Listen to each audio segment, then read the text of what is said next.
Cabai merupakan salah satu komoditas sayuran yang mempunyai nilai ekonomis tinggi. Beberapa jenis cabai diantaranya adalah cabai besar, cabai keriting, dan cabai rawit. Saat ini, perkembangan tanaman cabai sudah cukup luas diusahakan oleh para petani. Hal ini disebabkan oleh harganya yang menguntungkan serta dibutuhkan masyarakat secara luas di mana permintaan cabai setiap tahunnya cenderung meningkat. Sesuai SNI 4480 tahun 2016, cabai adalah buah dari spesies Capsium annum, yaitu cabai besar dan cabai keriting, serta spesies Capsicum frutescens, yaitu cabai rawit yang terdiri dari buah bernas, utuh, segar, sehat, dan bersih. Cabai merupakan salah satu komoditas sayuran yang terpenting di Indonesia yang dibudidayakan secara luas. Proses pemanenan dan pasca panen cabai. Berdasarkan sumber dari cyber.pertanian.go.id, berikut ini tahapan pemanenan dan pasca pemanenan yang baik. Pemanenan adalah kegiatan akhir dari pertanaman dan merupakan faktor penentu untuk proses selanjutnya. Pemanenan dan penanganan cabai perlu dilakukan dengan hati-hati untuk mempertahankan mutu.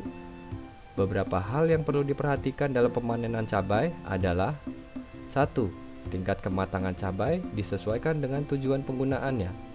2. Saat pemetikan buah sebaiknya dilakukan setelah air habis terhempas dari permukaan kulit buah untuk mengurangi kontaminasi mikroba pembusuk. 3. Waktu panen yang baik adalah pagi hari. 4. Pemanenan dilakukan dengan tangan, caranya yaitu memetik buah beserta tangkainya supaya buah tidak cepat busuk. Kelima, hindari terjadinya luka dan patahnya cabang atau ranting. Keenam, interval panen biasanya 3-5 hari sekali dan masa panen berkisar 1-2 bulan setelah pemanenan yang pertama. Ketujuh, pisahkan segera buah cabai yang busuk untuk mencegah terjadinya penularan mikroba ke buah cabai yang sehat. 8. Hindarkan penutupan dengan karung plastik. Dan terakhir, hindarkan hasil panen terkena sinar matahari yang panas. Dengan kata lain, hasil panen segera dibawa ke tempat yang teduh. Pasca pemanenan. Terdapat 3 tahap pasca pemanenan yang harus dilalui oleh cabai yang telah dipanen. Yang pertama adalah sortasi. Sortasi dilakukan untuk memisahkan buah cabai yang sehat, bentuk normal, dan baik. Yang kedua, curing. Curing bertujuan untuk memaksimalkan pembentukan dan penstabilan warna cabai sebelum dikeringkan. Dan yang terakhir, penyimpanan. Pada umumnya, cabai dijual dalam bentuk segar. Oleh karena itu, perlu penguasaan teknologi penanganan cabai segar, karena dapat meningkatkan daya simpan dengan mutu yang bisa diterima oleh konsumen, mengurangi kerusakan, dan harganya tetap terjangkau.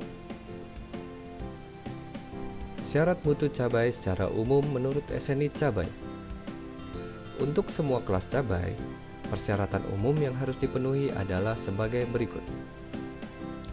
Sehat dan utuh, berpenampilan segar, padat, layak konsumsi, bersih bebas dari kotoran, bebas dari hama dan penyakit, bebas dari memar, bebas dari kerusakan akibat perubahan suhu yang ekstrim, bebas dari kerusakan karena kelembapan yang berlebihan, bebas dari bau dan rasa asing, bentuk, warna, dan rasa sesuai deskripsi varietasnya.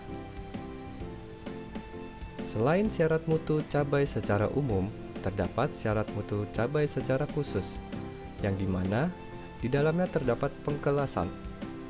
Pengkelasan adalah penggolongan buah berdasarkan kelas mutu, di mana cabai diklasifikasikan dalam 3 kelas mutu, yaitu kelas super, kelas 1, dan kelas 2. Selain pengkelasan, terdapat juga ketentuan mengenai ukuran.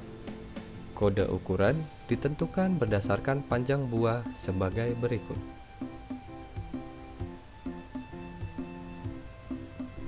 Selain syarat mutu yang telah dijelaskan pada sebelumnya, terdapat batas maksimum cemaran logam dan juga batas maksimum residu pestisida pada cabai.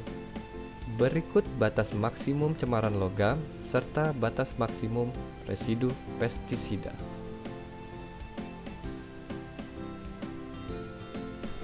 Pengemasan. Pada tahapan ini, kemasan harus bermutu bagus, bersih, berventilasi, dan tahan selama pengangkutan ketika distribusi agar dapat menjaga kesegaran cabai. Kemasan harus bebas dari bahan dan aroma benda asing untuk menjamin dan mempertahankan mutu. Setelah tahapan pengemasan, terdapat tahap pelabelan. Pelabelan sekurang-kurangnya mencantumkan nama varietas, nama dan alamat perusahaan eksportir, pengemas atau pengumpul, asal cabai, kelas, dan ukuran. Demikian panduan menerapkan SNI 4480/2016 cabai. Dengan menerapkan SNI cabai, diharapkan mutu cabai yang dihasilkan semakin terjamin kualitasnya, aman dipasarkan, serta meningkatkan taraf hidup konsumen maupun produsennya. SNI mudah dan menguntungkan. Bangga memakai SNI.